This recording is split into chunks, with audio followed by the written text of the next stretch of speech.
안녕하세요, 시청자 여러분. 오늘의 이야기는 평생 식당 주방에서 뼈 빠지게 일하며 가정을 지켜온 40대 중반 여성이 겪은 기막힌 사연입니다. 믿었던 남편이 두 집 살림을 차린 것도 모자라 아내의 도장을 몰래 훔쳐 친정에서 물려준 땅까지 사채담보로 넘겨버렸다고 하는데요. 심지어 식당에 찾아와 뻔뻔하게 큰 돈을 내놓으라며 난동까지 부렸다고 합니다. 과연 오늘의 주인공은 이 기막힌 위기를 어떻게 벗어났을까요? 지금부터 그 이야기 시작해 보겠습니다. 안녕하세요. 저는 시내에서 제법 규모가 큰 고깃집을 운영하는 40대 중반의 평범한 여자입니다. 제 입으로 말씀드리기는 참 못하지만 저는 20살 꽃다운 나이에 시집 와서 시어머니 밑에서 불판 닦는 일부터 억척스럽게 시작했습니다. 평생을 매캐한 고기 굽는 연기가 가득한 식당 주방에서 뼈가 부서져라 일만 하며 제 청춘을 몽땅 바치고 살았죠. 젊은 시절 남편이 친구 말만 믿고 사업을 크게 말아먹어 빚쟁이들이 집에 들이닥쳐 빨간 딱지를 붙였을 때도 저는 도망치지 않았습니다. 오히려 남편 기죽이기 싫어서 밤낮 없이 고기를 썰며 무너진 집안을 제 두 손으로 악착같이 일으켜 세웠어요. 제 남편은 제 덕분에 반짝거리는 고급 승용차를 몰고 다니며 매일같이 골프장과 배드민턴 동호회를 기웃거리는 아주 팔자 좋은 사람으로 떵떵거리며 살고 있었어요. 모든 사건의 시작은 초여름에 끈적한 바람이 불기 시작하던 5월 말의 어느 날 오후에 터졌습니다. 저는 식당 주방에서 산더미처럼 쌓인 기름진 불판을 수십 개나 닦아내고 땀에 절은 몸으로 집에 돌아왔습니다. 피곤한 몸을 이끌고 거실 소파에 길게 누워 텔레비전을 보는 남편의 축 늘어진 다리를 묵묵히 주물러 주고 있었죠. 남편은 작년에 산 에어컨에서 퀴퀴한 곰팡이 냄새가 난다며 미간을 찌푸리고 제게 짜증 섞인 신경질을 부렸습니다. 저는 땀을 뻘뻘 흘리는 남편의 성화에 못 이겨 동네 수리점에 전화를 걸어 서둘러 에어컨 청소기사님을 집으로 불렀어요. 10여 분 뒤 작업복을 입고 인상이 참 좋은 젊은 청년 기사님이 무거운 장비 가방을 챙겨 거실로 들어왔습니다. 기사님은 인사를 꾸벅하고는 거실 구석에 있는 에어컨 덮개를 드라이버로 조심스럽게 분해하기 시작했어요. 남편은 텔레비전 채널을 이리저리 돌리며 크게 하품을 하더니 제게 시원한 냉수나 한 잔 내오라며 거드름을 피우며 손가락질을 해댔습니다. 저는 쑤시는 무릎을 짚고 일어나 부엌으로 들어가 쟁반에 쨍그랑거리는 얼음물을 받쳐들고 다시 거실로 걸어 나왔습니다. 그런데 에어컨 안쪽을 살피던 기사님이 하던 작업을 멈추고 고개를 돌려 소파에 앉은 제 남편의 얼굴을 빤히 응시하는 모습을 보았습니다. 기사님은 손에 쥐고 있던 쇠 드라이버를 바닥에 내려놓더니 고개를 갸웃거리며 남편에게 조심스럽게 말을 건넸어요. 지난주에 옥수동에 있는 2층 주택에 청소를 갔을 때 사장님을 뵙지 않았냐고 남편에게 묻는 것이 아니겠습니까? 그 기가 막힌 물음을 듣자마자 남편은 손에 쥐고 있던 텔레비전 리모컨을 장판 바닥에 툭 떨어뜨렸습니다. 남편의 둥근 얼굴이 순식간에 잿빛으로 변하더니 콧구멍을 벌렁거리며 숨을 훅 들이마시는 소리가 조용한 거실에 크게 울려 퍼졌어요. 저는 얼음물이 담긴 유리잔이 달그락거리는 쟁반을 든 채 굳어버린 남편의 넓은 등짝을 멍하니 바라보았습니다. 남편은 쟁반을 들고 서 있는 제 눈치를 슬금슬금 살피더니 헛기침을 크게 2번 내뱉었습니다. 그러고는 갑자기 동호회 총무에게 급한 연락이 왔다며 켜지지도 않은 새카만 전화기 화면을 귀에 바짝 가져다 대는 신용을 했습니다. 남편은 거실 바닥을 허둥지둥 가로질러 현관 신발장에 뒹굴던 짝짝이 구두를 발에 우겨 넣듯 급하게 신었습니다. 마치 쫓기는 사람처럼 현관문을 부셔져라 쾅 닫으며 집 밖으로 튕겨 나갔죠. 남편이 식은땀을 흘리며 황급히 떠난 빈 소파를 보며 의아함에 고개를 돌리려던 찰나였습니다. 이마에 맺힌 땀을 수건으로 닦던 기사님이 순박한 표정으로 덧붙인 다음 마디에 제 심장은 벼랑 끝으로 곤두박질 치듯 차갑게 얼어붙고 말았습니다. 남편이 도망치듯 집을 빠져나간 지 10여 분이 흐른 뒤였습니다. 저는 살얼음이 낀 오미자 차를 잔에 가득 따라 기사님에게 건넸죠. 떨리는 목소리를 애써 가다듬으며 옥수동에서 보았다는 그 기가 막힌 상황을 털어놓아 보라고 다그치듯 물었습니다. 오미자 차를 들이켠 기사님은 순박한 표정으로 그날의 정황을 낱낱이 설명했습니다. 지난주 옥수동 골목 2층 집에 청소를 하러 갔을 때 남편이 속옷 차림으로 소파에 누워 있었다는 겁니다. 게다가 화장을 진하게 한 젊은 여자가 달콤한 수박을 정성스럽게 떠먹여주고 있었다는 끔찍한 진술을 덧붙였어요. 기사님은 다정한 모습을 보고 당연히 금실 좋은 부부인 줄 알았다며 머리를 긁적였습니다. 심장이 쿵 하고 낭떠러지 밑으로 곤두박질 치는 것 같은 현기증이 일어 주저앉을 뻔했습니다. 하지만 혀를 깨물어 정신을 차리고 장식장 서랍에서 수첩과 볼펜을 꺼내 기사님 손에 쥐어주었어요. 기사님이 방문했다는 옥수동 주택의 정확한 번지수를 적어달라고 간곡하게 부탁했습니다. 시간이 어떻게 흘렀는지도 모른 채 밤 11시가 넘어 현관문 비밀번호 누르는 소리가 들렸습니다. 남편은 역겨운 술 냄새를 풍기며 비틀거리는 걸음으로 집 안으로 기어 들어왔죠. 저는 구두를 벗으려는 남편의 멱살을 다짜고짜 2손으로 꽉 틀어 쥐었습니다. 바른 대로 말하지 않으면 같이 죽어버리겠다고 악을 쓰며 2층집 여자의 정체를 매섭게 캐물었어요. 남편은 시뻘겋게 달아오는 얼굴로 제 손목을 매몰차게 쳐내며 바닥으로 거칠게 밀쳐냈습니다. 오히려 핏발선 눈을 부릅뜨고 근본 없는 수리기사의 헛소리를 듣고 사람 피를 말리냐며 목청을 높였습니다. 평생 고기 냄새만 맡더니 뇌까지 기름이 껴서 남편 의심하는 정신병에 걸렸다며 폭언을 쏟아냈죠. 남편은 거실 바닥에 침을 퇴 뱉고는 상황을 모면하려는 듯 안방으로 쌩하니 도망쳤습니다. 그러고는 쾅 소리가 나게 방문을 닫고 안에서 굳게 걸어 잠가 버리더군요. 굳게 닫힌 방문 안에 서서 터져나오는 억울함에 피가 맺히도록 입술을 꽉 깨물었습니다. 이웃이 깰까 두려워 소리도 내지 못하고 뜬 눈으로 거실을 서성였어요. 차가운 새벽빛이 밝아오고 몸과 마음이 참담하게 부셔진 다음 날 아침이 되었습니다. 저는 세탁기에 빨랫감을 넣기 위해 남편이 던져둔 등산복 바지 주머니를 뒤지기 시작했습니다.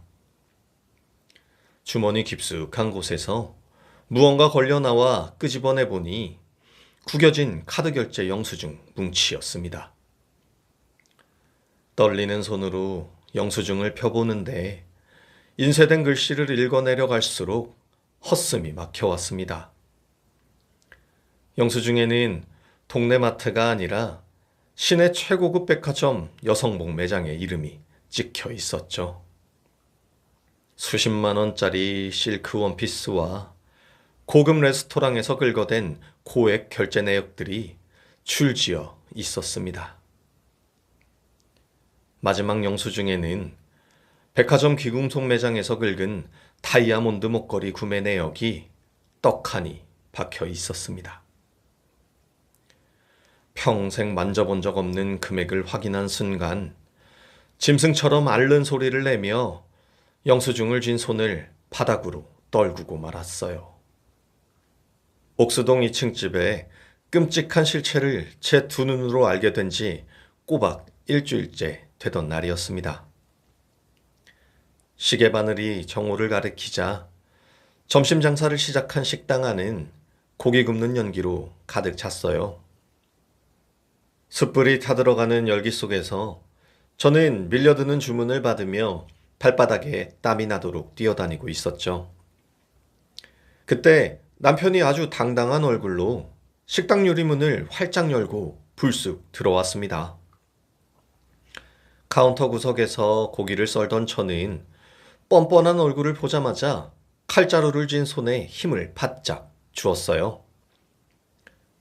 남편은 종업원들의 어깨를 거칠게 밀치고 지나가더니 카운터 의자를 차지하고 거만하게 앉았습니다.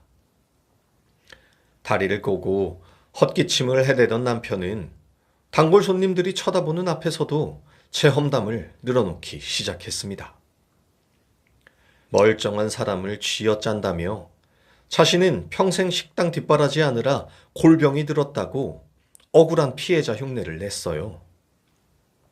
그 후안무치한 태도를 참다 못한 주방 이모가 조심스럽게 나서서 남편의 팔을 꽉 잡았습니다. 밖으로 안내하려는 주방 이모를 향해 남편은 눈을 부릅뜨고 앞치마를 밀치며 고함을 질렀어요.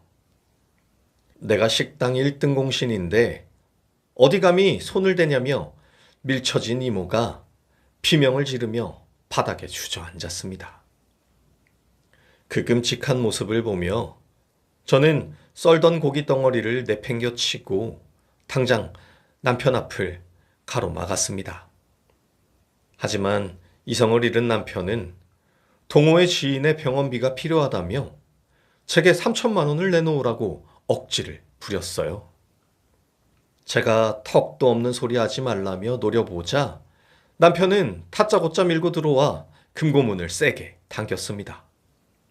저는 다급히 두 팔을 쫙 벌려 금고 앞을 막아섰고 남편의 두 눈은 탐욕으로 무섭게 번들거렸어요.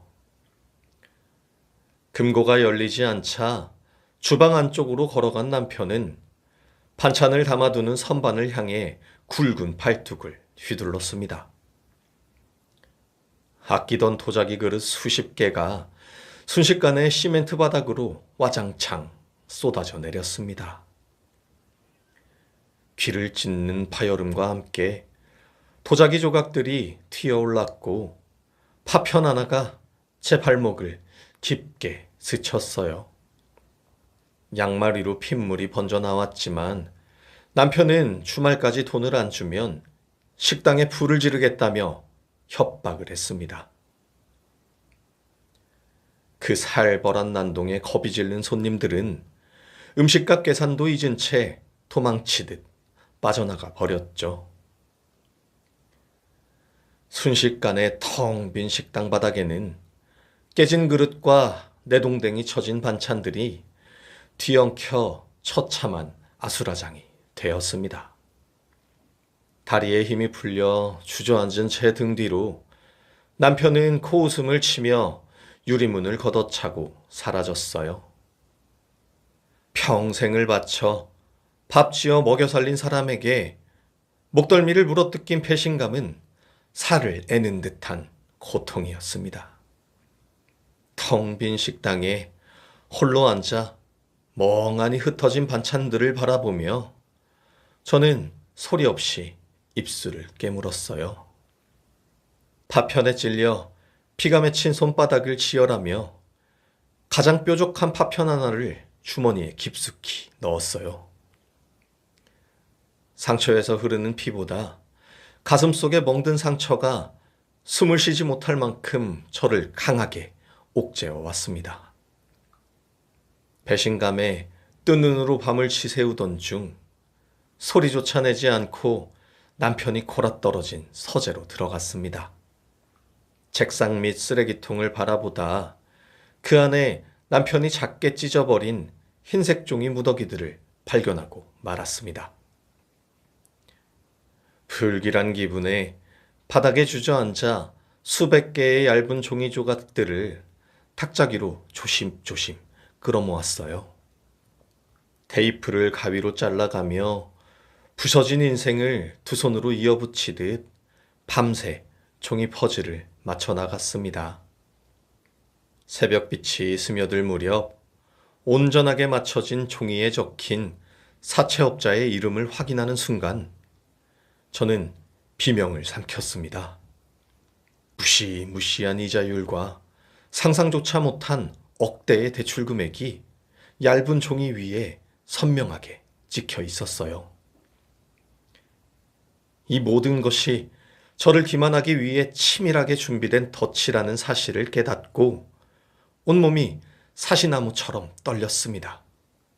찢어진 사채 대출 안내문을 두 눈으로 확인한 다음 날 새벽이었습니다. 저는 뜬 눈으로 밤을 지새운 뒤 무언가에 홀린 사람처럼 아파트 지하주차장으로 비틀거리며 내려갔죠. 숨소리조차 내지 않고 남편의 자동차 문을 열고 들어가 운전석에 달린 내비게이션의 전원을 켰습니다. 눈부신 화면이 켜지고 최근 목적지 목록을 꾹꾹 누르는 제 손끝은 사시나무 떨리듯 심하게 요동치고 있었어요. 화면 맨 위에 적힌 옥수동 15번지라는 주소가 지난 한 달 동안 무려 30번이나 빽빽하게 찍혀 있는 것을 확인했습니다. 하루가 멀다고 옥수동 여자의 집을 제 집 드나들듯 오갔다는 증거를 두 눈으로 보고 나니 숨통이 꽉 막혀왔어요. 날이 밝자마자 저는 식당 문도 열지 않은 채 곧장 빈 택시를 잡아 타고 그 옥수동 주소지로 향했습니다. 도착한 곳은 마당에 비싼 소나무가 심어진 으리으리하고 화려한 2층 양옥집이었습니다. 저는 골목 어기 전봇대 뒤에 몸을 숨기고 입술에서 피가 나도록 꽉 깨문 채 꼼짝도 하지 않고 서 있었습니다. 얼마 지나지 않아 골목길을 돌아 익숙한 남편의 검은색 승용차가 양옥집 대문 앞에 부드럽게 멈춰섰죠. 운전석 문이 열리고 차에서 내린 남편의 양손에는 제 신용카드로 긁어댄 최고급 한우 세트가 들려 있었습니다. 남편이 초인종을 누르자 붉은색 실크 원피스를 화려하게 차려입은 젊은 여자가 환하게 웃으며 대문을 열고 나왔어요. 상간녀는 남편의 팔짱을 자연스럽게 덥석 끼며 뺨에 입을 맞추고는 깔깔거리며 집 안으로 사라졌죠. 두 사람이 다정하게 들어가는 꼴을 지켜보던 저는 피가 거꾸로 솟아올라 머리채를 휘어잡고 싶었습니다. 하지만 끓어오르는 분노를 억누르며 발소리를 죽이고 근처 구멍가게로 들어와 차가운 생수를 샀어요. 가게 주인에게 음료수 값을 치르며 방금 들어간 2층 집 사람들에 대해 슬쩍 말을 건네보았죠. 가게 주인은 아주 부러운 표정을 지으며 2층 집 사람들이 한 달 전에 새로 이사 온 돈 많은 부부라고 대답했습니다. 남자가 마누라를 아껴서 빚도 하나 없이 저 비싼 집을 현찰로 몽땅 사주었다며 입에 침이 마르도록 칭찬을 하더군요. 현찰이라는 두 글자가 제 귓가에 번개처럼 내리꽂히는 순간 등골을 타고 오싹한 소름이 쫙 돋았습니다. 저는 마시던 생수병을 바닥에 떨어뜨린 채 곧장 관공서와 은행을 향해 미친 듯이 달렸습니다. 땀범벅이 된 채 관공서 창구에 도착한 저는 제 이름으로 된 재산증명서와 등기부등본을 정신없이 떼어달라고 소리쳤죠. 도장증명서 발급 내역까지 뽑아든 저는 서류에 찍힌 검은 글씨들을 읽어내려가다가 다리에 힘이 풀려 주저앉고 말았습니다. 관공서의 차가운 바닥에 엎드린 채 서류를 쥐고 떠는 제 두 눈앞에 믿을 수 없는 끔찍한 진실이 펼쳐져 있었습니다.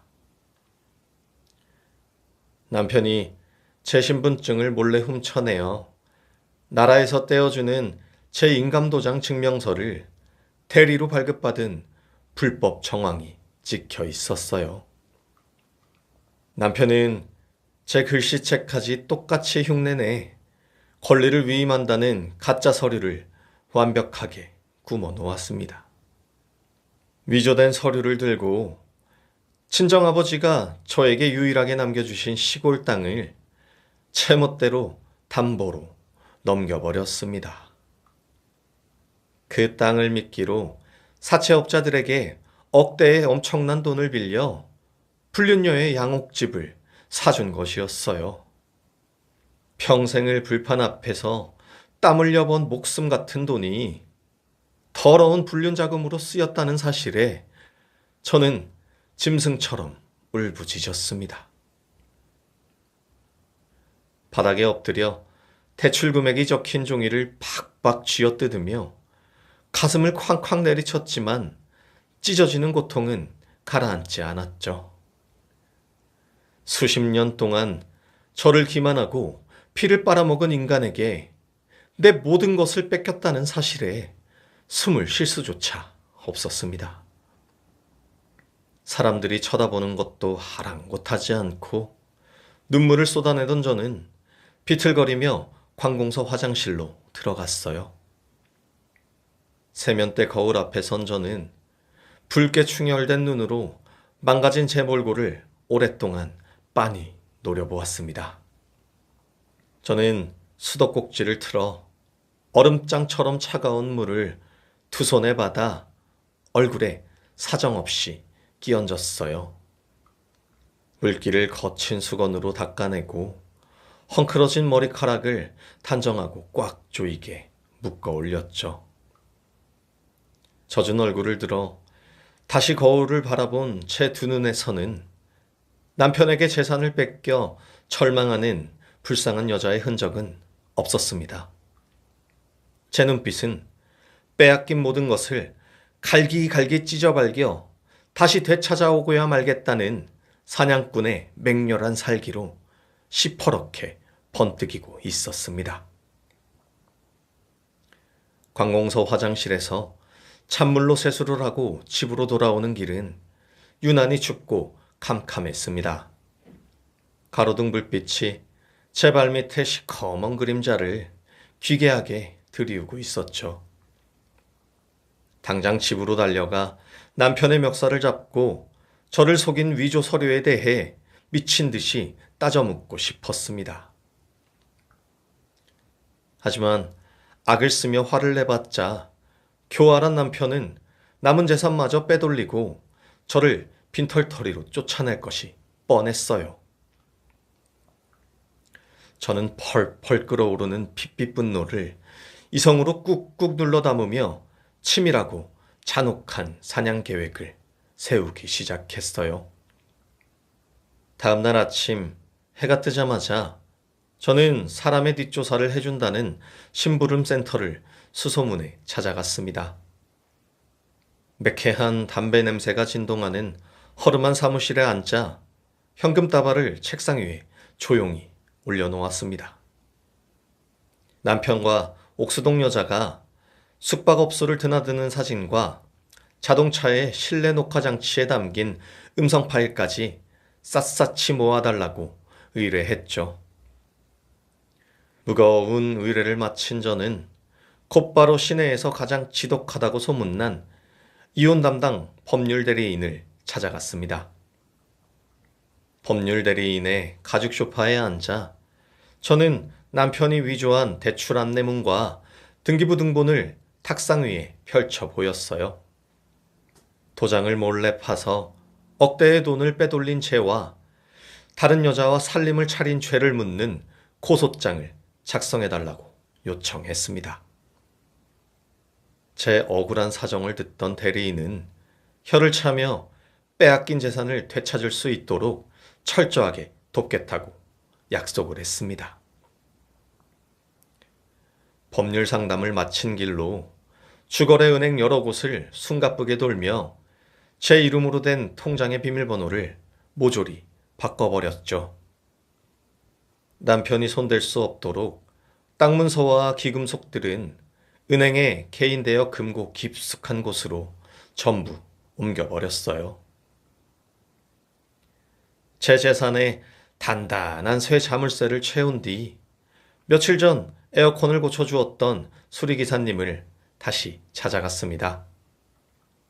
낡은 수리점 문을 열고 제가 직접 썰어 포장한 최고급 한우고기 세트를 두 손으로 건넸어요. 기름때 묻은 바닥에 무릎을 꿇고 눈물을 훔치며 옥수동 2층 집에서 본 만행을 재판에서 똑똑히 증언해달라고 매달렸습니다. 순박한 기사님은 저를 부축해 일으키면서 억울한 사연의 분통을 터뜨리며 기꺼이 증인이 되어주겠다고 주먹을 쥐어주었어요.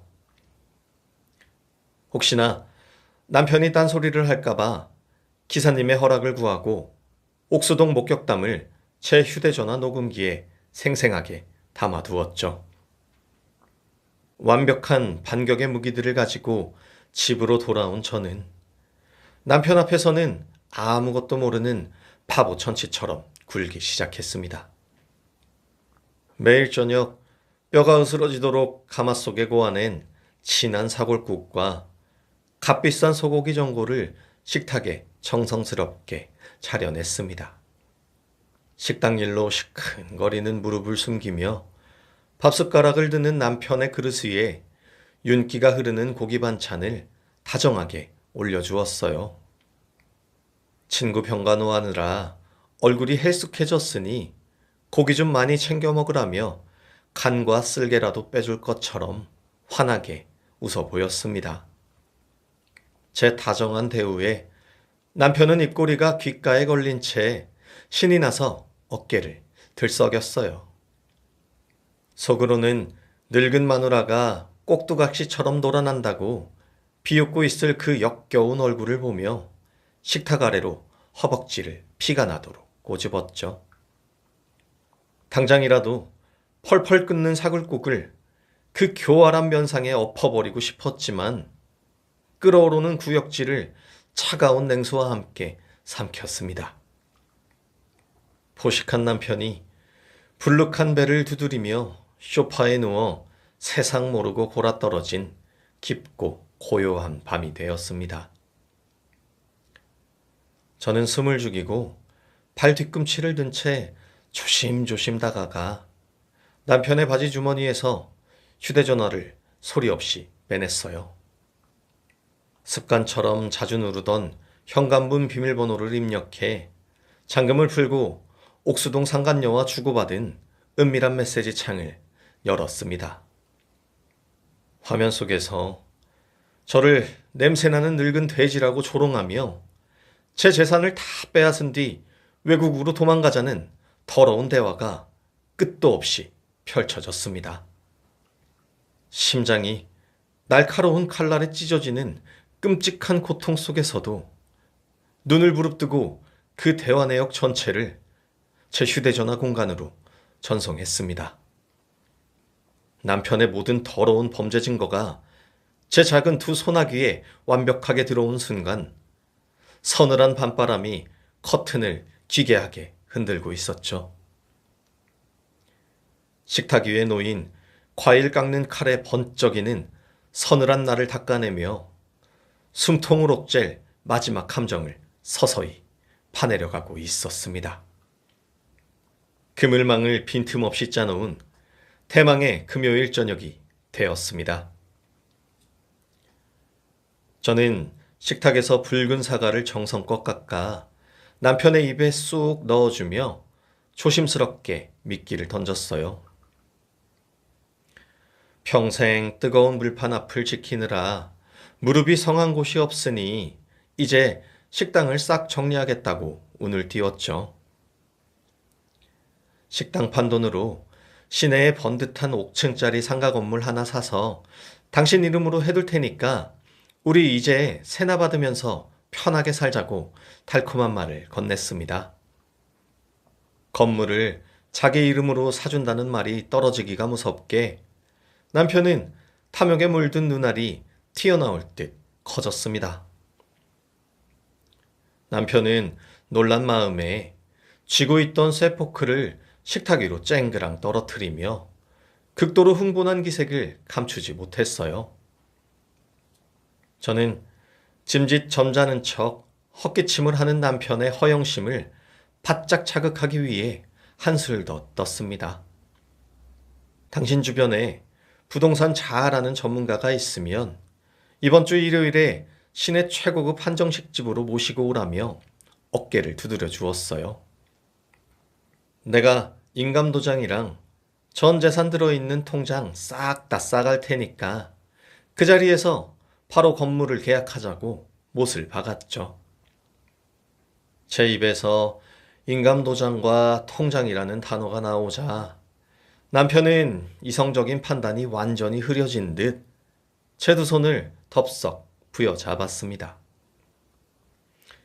자기가 평소에 부동산 매물 보는 안목은 기가 막히게 정확하다며 호들갑을 떨고 기뻐서 어쩔 줄을 몰라 하더군요. 약속한 일요일 정오가 밝았고 저는 무거운 가방을 든 채 시내에서 가장 비싼 한정식 집에 깊숙한 특실문을 열고 들어갔습니다. 특실문이 열리자 방 안에는 숨막히는 고기 냄새와 함께 기가 막힌 광경이 펼쳐져 있었습니다. 아니나 다를까 남편은 머리부터 발끝까지 번쩍이는 명품으로 휘감은 옥수동 내연녀를 상석에 떡하니 앉혀두고 있었죠. 옥수동 2층집 대문 앞과 심부름센터 사진에서 똑똑히 목격했던 바로 그 여우 같은 여자가 제 눈앞에 뻔뻔하게 앉아 있었습니다. 내연녀의 가증스러운 얼굴을 직면한 순간 뱃속 깊은 곳에서부터 시퍼런 분노가 용암처럼 끓어올랐습니다. 당장이라도 밥상을 뒤엎고 머리채를 잡고 싶었지만 저는 테이블 아래로 두 손을 숨기고 제 굵은 허벅지를 피가 나도록 꽉 꼬집었어요. 일그려지려는 표정을 애써 펴고 입가에 억지 웃음을 지으며 두 사람 맞은편 자리에 천천히 엉덩이를 붙였습니다. 남편은 저를 보자마자 거드름을 피우며 목에 잔뜩 힘을 주고 어이없는 소개를 늘어놓기 시작했습니다. 남편이 뜨거운 물수건으로 손을 닦으며 뻔뻔한 미소를 지은 채 제게 입을 열었어요.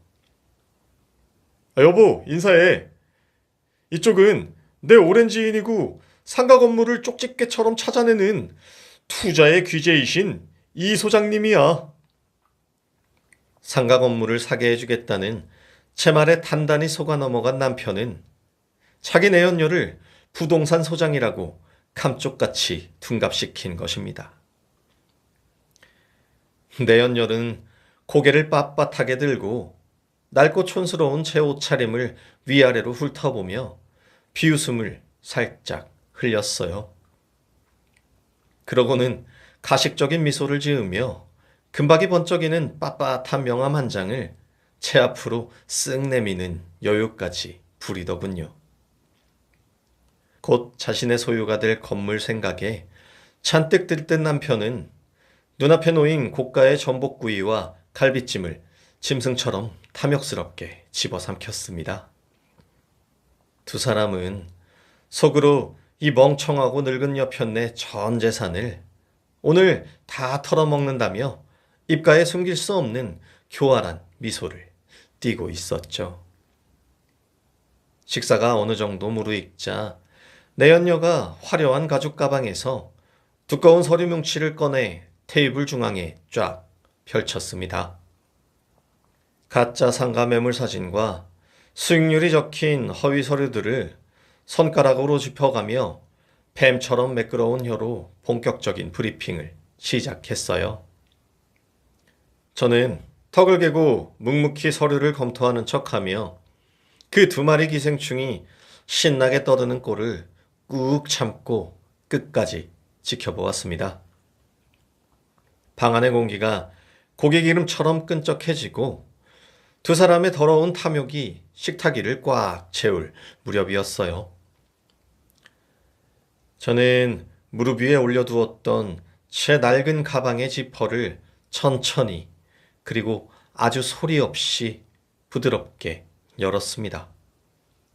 그리고는 심부름센터에서 챙겨받은 두꺼운 증거 서류 봉투의 붉은 매듭을 두 손으로 서서히 풀기 시작했어요. 숨통을 끊어놓을 완벽한 사냥의 순간이 코앞으로 다가오며 특실방 안에는 폭풍전야의 서늘한 긴장감이 무겁게 감돌고 있었습니다. 내연녀가 가짜 상가 매물의 서류를 신나게 설명하던 순간이었습니다. 저는 가방에서 꺼낸 증거봉투에 붉은 매듭을 풀고 불륜 사진 수십 장을 단숨에 꺼냈어요. 망설임 없이 식탁 한가운데를 향해 빳빳한 사진들을 냅다 집어던졌죠. 수십 장의 사진들이 허공을 가르며 내연녀가 펼쳐놓은 종이들 위로 비처럼 쏟아졌습니다. 사진 속에는 두 사람이 낯뜨겁게 껴안고 모텔 문을 나서는 추악한 모습들이 고스란히 담겨 있었어요. 고기를 씹던 남편은 놀란 눈을 끔뻑이며 쥐고 있던 쇠젓가락을 바닥으로 떨어뜨렸습니다. 내연녀는 짧은 비명을 지르며 밥상 위로 흩어진 사진들을 숨기려고 양손으로 허둥지둥 쓸어 담았죠. 투자의 귀재이신 소장님은 우리 남편이랑 옥수동 2층 집에서 수박을 아주 맛있게 드셨어요? 제가 당황한 두 사람의 얼굴을 번갈아 노려보며 쏘아붙였습니다. 옥수동이라는 단어가 튀어나오자 특실방안은 무덤처럼 서늘한 정적에 휩싸였죠. 저는 꽉 쥐고 있던 두 주먹을 천천히 풀며 가쁘게 몰아쉬던 숨을 아주 깊게 들이마셨습니다. 하얗게 질린 남편이 자리에서 벌떡 일어나 말도 안 되는 변명을 늘어놓으려 입을 여는 찰나였어요. 주머니에서 전화기를 꺼낸 저는 소리를 최대한 키운 뒤 기사님의 증언 녹음 파일을 꾹 눌러 들었습니다. 속옷 차림으로 수박을 받아먹던 더러운 행태를 묘사하는 기사님의 목소리가 넓은 득실을 꽉 채웠어요. 남편이 식탁 위로 상체를 다급하게 뻗으며 전화기를 뺏으려 손을 뻗어 달려들었죠. 아니 여보, 이게 도대체 무슨 오해야? 제발 소리 좀 꺼. 남편이 이마에 굵은 땀방울을 뚝뚝 흘리며 다급하게 소리쳤습니다. 저는 남편의 팔목을 매몰차게 쳐내고 가방에서 위조된 증명서와 대출 서류 뭉치를 끄집어냈어요. 그리고는 두꺼운 종이 뭉치를 남편의 달아오른 얼굴을 향해 가차없이 냅다 내리꽂았습니다. 토장을 파고 친정 땅 담보로 돈을 끌어 쓴 것도 이것도 오해야? 제가 날카로운 서류를 집어던지며 쏘아붙였습니다. 종의 모서리에 뺨을 긁힌 남편이 비틀거리며 뒤로 물러서는 순간 굳게 닫힌 방문이 거칠게 열렸어요. 미리 밖에서 대기하고 있던 법률 대리인과 건장한 경찰 2명이 방 안으로 들이닥쳐 퇴로를 차단했습니다. 사색이 된 내연녀는 가방만 챙겨 뒷문으로 도망치려다가 경찰의 덩치에 막혀 바닥에 주저앉았죠. 도간에 든 쥐가 된 남편은 다리에 힘이 풀린 채 푹 주저앉아 제 구두발 밑에 털썩 무릎을 꿇고 엎드렸습니다. 내가 잠시 미쳤었나 봐. 용서해주면 평생 식당에서 종노릇하면서 살게. 남편이 콧물을 쏟으며 제 바지가랑이를 2손으로 부여잡고 싹싹 빌었습니다. 저는 바지가랑이를 붙잡은 남편의 정수리를 내려다보며 잠시 입을 다물고 지독한 침묵의 시간을 가졌습니다. 20년 넘게 뼈 빠지게 불판을 닦아 먹여 살린 인간의 바닥을 마주하니 치밀어 오르는 분노에 이가 갈렸어요. 저는 바지를 붙잡은 더러운 손을 구둣발로 거칠게 걷어차고 식탁의 돌솥찌개 그릇을 양손으로 번쩍 집어 들었습니다. 그리고는 망설임 없이 펄펄 끓는 뜨거울 찌개를 남편이 애지중지 광을 내어 신던 명품 구두 위로 쏟아 부었죠. 남편은 타들어가는 발등의 고통에 짐승 같은 비명을 꽥꽥 찌르며 방바닥을 이리저리 뒹굴었습니다. 내 돈으로 호의호식하니까 좋았어? 뺏어간 돈 다 토해내고 차가운 감옥 바닥에서 평생 썩어! 제가 바닥을 구르는 남편을 향해 고함을 쳤습니다. 네가 입고 있는 비싼 옷이랑 시계도 다 내가 산 거니까 다 벗어놓고 당장 꺼져! 살려달라고 우는 남편을 향해 제가 문을 가리키며 쐐기를 박듯 외쳤죠. 서늘한 불호령이 떨어지자 경찰들은 바닥에서 발버둥 치는 남편의 양팔을 거칠게 뒤로 꺾어 결박했습니다.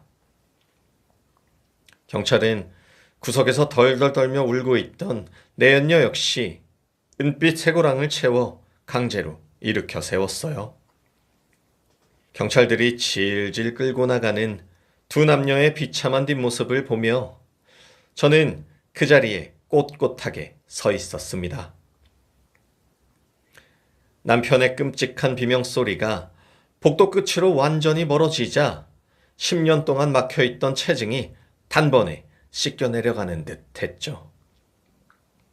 저는 뒤집혀 있던 빈 술잔을 똑바로 세우고 살얼음이 낀 시원한 냉수를 잔가득 콸콸 따랐습니다. 불덩이처럼 타들어가던 목구멍 너머로 차가운 물을 단숨에 벌컥벌컥 들이켜며 완벽한 사냥의 끝을 맺었습니다. 한정식집 특실에서의 그 살벌했던 심판이 끝난 지 어느덧 꼬박 1년이라는 긴 시간이 흘렀습니다. 법원은 저를 기만했던 남편의 신분증 도용과 사문서 위조, 그리고 사기대출 혐의를 모두 유죄로 판결했어요. 판사는 그 인간에게 무거운 실형을 내렸고 남편은 차가운 교도소 바닥에 앉아 콩밥을 씹으며 뼈저린 후회의 눈물을 흘려야만 했죠. 저는 이혼 소송과 민사재판을 끈질기게 밀어붙여 남편이 몰래 빼돌렸던 대출금과 상간녀 위자료까지 모조리 청구했습니다. 그들이 숨겨두었던 남은 명의 재산까지 강제로 찾아내어 단돈 10원짜리 하나 남기지 않고 제 통장으로 완벽하게 걷어들였어요. 돈줄이 마르고 빈털터리가 되자 옥수동 내연녀는 교도소 면회를 단 한 번도 가지 않고 남은 현금만 챙겨서 타 지역으로 도망을 쳤다고 합니다. 얼마 전 건너 건너 들리는 소문에 의하면 교도소에서 형기를 마치고 나온 남편은 억대의 빚더미에 앉아 완전히 신용불량자가 되었다고 하더군요. 지금은 빚쟁이들을 피해 곰팡이가 피어있는 허름한 여인숙을 전전하며 공사장에서 무거운 시멘트 포대를 나르는 일용직으로 비참하게 연명하고 있다고 합니다. 저는 고된 노동의 기억이 묻어있던 고기구이 식당을 아주 좋은 조건에 팔아넘기고 온전히 제 이름 석자가 박힌 3층짜리 상가 건물을 정식으로 샀어요. 그리고 상가 1층에 제가 오랫동안 꿈꿔왔던 깔끔하고 예쁜 반찬 가게를 열어 눈코 뜰 새 없이 바쁘게 평화로운 일상을 보내고 있습니다. 사건 해결에 가장 결정적인 단서를 제공해 주었던 고마운 에어컨 기사 청년의 수리 매장에는 제가 직접 찾아가 최고급 대형 에어컨 2대를 계약해 주었어요. 요즘 저는 주말마다 마음 맞는 동네 친구들과 화려한 등산복을 맞춰 입고 전국 면산을 누비고 정기적으로 따뜻한 온천 여행을 다니며 진정한 자유를 누리고 있습니다. 가족이라는 이름으로 무조건 참고 희생하기보다는 제 지갑과 재산을 스스로 꽉 쥐고 통제하는 것이 인생을 지키는 가장 완벽한 무기라는 사실을 깨달았습니다. 어두운 방구석에서 억울함에 흘리던 눈물을 닦아내고 당당하게 홀로 서기에 성공한 저는 반찬 가게의 대형 거울에 비친 제 모습을 보며 오늘도 활짝 웃습니다. 지금까지 제 긴 이야기 들어주셔서 정말 감사합니다. 끝까지 들어주셨다면 구독과 좋아요 부탁드릴게요. 항상 행복한 하루 보내세요.